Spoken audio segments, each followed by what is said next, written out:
Hello and welcome to the Bell Mama Hypnobirthing and Positive Birth podcast. My name is Ellie Waddington. I'm a hypnobirthing teacher, antenatal instructor and positive birth coach, and I'm here to help you go into the birth of your baby with a positive mindset. Every week I share my top tips, advice and amazing birth stories to help you go from fearful and anxious about your birth to positive and confident. Make sure you hit the subscribe button and let's get into this episode. Hello everybody and welcome to the first ever episode of the Bell Mama Hypnobirthing and Positive Birth podcast. Woo! This is something that I've been wanting to do for quite a while, for quite a long time, and I've not really been brave enough to actually kind of take the plunge and do it. I don't know why. I mean, I do quite a lot of stuff on Instagram and a few videos, and obviously I teach hypnobirthing, but I don't know, something about a podcast just seemed a little bit scary. But yeah, I saw a post on Instagram a couple of days ago from a life coach that I follow, and the post was literally just do the thing, do it. And I was like, okay, I will. So here I am doing the first episode of this podcast.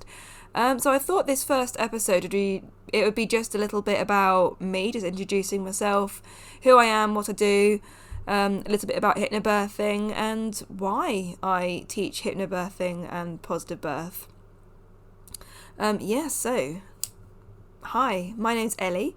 I am 33. I live in Northumberland. I'm married and I've got two beautiful little children. I have a 4-year-old boy named Wilfred and a 15-month-old girl called Annabelle. And they are feral little children. We live out in the middle of nowhere with woodland just behind the house, massive garden, and they are both always covered in scrapes and bruises from climbing trees and falling out of trees and covered in mud. Wilfred's usually got some sort of animal in his pocket. So they are proper little feral children, and I love that. I absolutely love that. I think that's how children should be, so I don't complain at all. Although I do sometimes complain when, you kind of hear that clunk of something going through the washing machine where you just haven't checked the pockets. That's a bit annoying, but that is what it is. Something you kind of have to put up with. So 2 babies, 2 very different births. So with my first birth with Wilfred, about 4.5 years ago, I did not do any preparation whatsoever. I was very much of that mindset that, people have been giving birth for thousands of years. We've got amazing medical staff at the NHS in the UK. And I didn't need to do any preparation. The staff will see me right, my body will do its thing, and it'll all go okay. But what actually ended up happening was that I didn't have any coping mechanisms to cope with labour. I didn't know anything about labour. I didn't know what was happening to me, what the stages were. Didn't know how long it was going to last, or literally anything. And I didn't know about any of the interventions, the things that you're offered as standard in hospital, but also as not standard when things start to go a little bit awry. And I hadn't done any research on any of these things, so I didn't even know that you could have options, that you could say no. I thought that you're a good girl, you sit on the hospital bed, you have your vaginal examinations, and you do whatever the midwives and the doctors tell you to. And so actually this resulted in quite a negative birth experience for me. It was quite traumatic actually, both for me and my husband. We both came away with quite a lot of trauma from that experience. And so we said that if we were to ever go on and have another baby, that we would do things very, very differently. We were never going to go through that experience again. That's what we absolutely promised ourselves. And so we did get pregnant again a few years later with our little girl, Annabelle. And when I first got pregnant, I had just read a story from a friend of mine who had a free birth. And this was so inspirational. Honestly, the most inspirational story I've ever read. And that made me really inspired to want to birth at home. I didn't feel like free birth was for me. Free birth is to birth unassisted with no medical staff present. I don't think that was for me. But certainly birthing at home, that was the dream. That to me sounded absolutely amazing, and it sounded really amazing to my husband as well. So we embarked on a hypnobirthing course together, and I did all the preparation. I did, affirmations, watched positive birth videos, practiced my techniques, and planned a home birth. And I wrote the most detailed, amazing birth plan. And yeah, I went on to have the most amazing, empowering home birth. I felt like a goddess. I felt like my ancestors, I had the birth pool in the living room, and I'm going to do my actual whole birth story in a different podcast episode. So I'll go into more detail about that and how it was all planned and how it all went. But yeah, I had my birth pool in the living room with the roaring fire, and I caught Annabelle myself. I was the first person to touch my baby. It wasn't some stranger with a gloved pair of hands. No disrespect to medical staff or what have you, but that wasn't for me. I knew that I wanted to be the first person to touch my baby, and I caught her myself, and I pulled her up to my chest, and it was just the most magical experience. And I talked about that experience for months afterwards. I was so amazed by it, and so was my husband. Actually, we were both just so amazed by this whole experience, and I was just raving about hypnobirthing and the positive birth stories and everything to anyone that would listen afterwards. And someone said to me, have you ever thought about teaching this? Since you're telling everyone about it anyway, you might as well get paid for it. And I was like, yeah, so that's what I did. I signed up for a hypnobirthing teacher training, and I became a hypnobirthing teacher. And it just so happened, it's a really awful story, but it coincided with me fracturing my ankle. So that meant that I basically had 7 weeks of just sat on the sofa with nothing to do apart from breastfeed my 4-month-old at the time, breastfeed Annabelle at the time, and study. So I did all my studying during maternity leave and set up a business during maternity leave, and it all worked out really well. So here I am, being a hypnobirthing teacher, antenatal instructor, and a positive birth coach, helping to spread the word.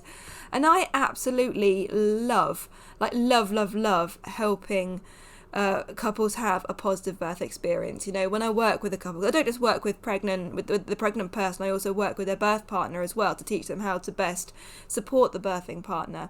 And I love seeing their mindset change. They'll come to me at the beginning of a group hypnobirthing course or a private hypnobirthing course, and you can see that they have these fears and anxieties, all these things that over decades have gone into their mind. And we all think, we all start off thinking that birth is terrifying, that birth is scary and it's painful and that things are going to go wrong.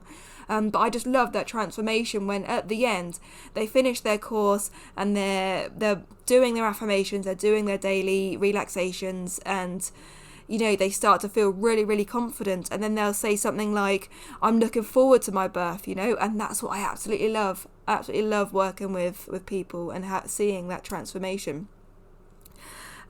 So that's me, and that's what I do, and that's why I do what I do. And a lot of kind of misconceptions about hypnobirthing. I don't want people listening to this thinking that I'm all about the home birth and I'm all about the natural birth. I absolutely do think that more of us have the capability than we realise. There are lots of people that don't realise just how strong they are, and they think they'll definitely need the pain relief, they'll definitely need interventions. And if they just had a bit of confidence, if they just didn't have all that fear, then they absolutely could go on to have a natural birth. But ultimately, I'm about empowering people to make the right decisions for themselves. And if the right decision for you is, a hospital birth with some gas and air, then I want to work with you to help you achieve that. Or if the right decision for you is, a planned calm cesarean with your birth partner there and music, then I want to help you achieve that. And the techniques that I teach people, the hypnobirthing techniques, the positive birth, affirmations, everything, they can be used across all different types of birth. It's not just one birth. But what I do find, the reason that hypnobirthing is most commonly associated with natural births and home births is because after a course, more people feel empowered to go on and try for that, but it's not exclusive. It's absolutely not exclusive for natural home births or free births. The techniques are applicable to all births, so I really, really want you to understand that. And if you are wanting a natural birth or a home birth, and in the end your birth journey takes a slightly different path, I don't ever want you to think that you've failed, in inverted commas, at hypnobirthing or anything like that, because I also teach you on my courses how to make decisions, how to put together a birth plan that works for you, and how to give informed consent. So even if birth does take a slightly different journey, and you do consent to an epidural or a cesarean, as long as that is informed consent, you know what it is that you are consenting to, then that is absolutely okay, and I applaud you. I'll welcome that. So yeah, that is one of the most important things for me, is teaching people about consent, informed consent, and making those decisions that are really important for you. And I suppose the last little bit that I want to talk about is actually what hypnobirthing is. I've spent 10 minutes here chatting about hypnobirthing and why I do it and what it is and what it isn't. But, lots of people actually, they hear about hypnobirthing and they think, well, what is it? What actually is hypnobirthing? It sounds a bit hippie, doesn't it? And I can absolutely understand why you think it sounds a little bit hippie, because that's exactly what I thought when I first heard it. But hypnobirthing is actually not hippie at all. It's actually quite scientific when you get right into the nitty-gritty of how it works. But I'm not going to go into the scientific element of it right now. Basically, I am just going to talk to you about what hypnobirthing is on a very basic level, and essentially it's learning how to go into a deep state of relaxation during the birth of your baby. It's just about learning to be relaxed and focused and not let the fear and the panic take over. And I'm going to talk, a lot more in some other episodes about fear and how that can impact physiological birth and why we want to try and avoid fear and adrenaline and all those things. But essentially, all hypnobirthing is learning how to relax, learning how to make those decisions that are right for you, just basically using techniques like breathing and affirmations and guided relaxation and meditation and anchors, and it's just all really lovely things. There's nothing hippie about it, nothing crazy. I can make it crazy if you want, if that's you, particularly, if you are one of my private hypnobirthing clients and you want it to be a bit more woo-woo, I can absolutely do that if you want. But if you are not one of those people, then we can just have a very basic hypnobirthing session, and it is what you make it.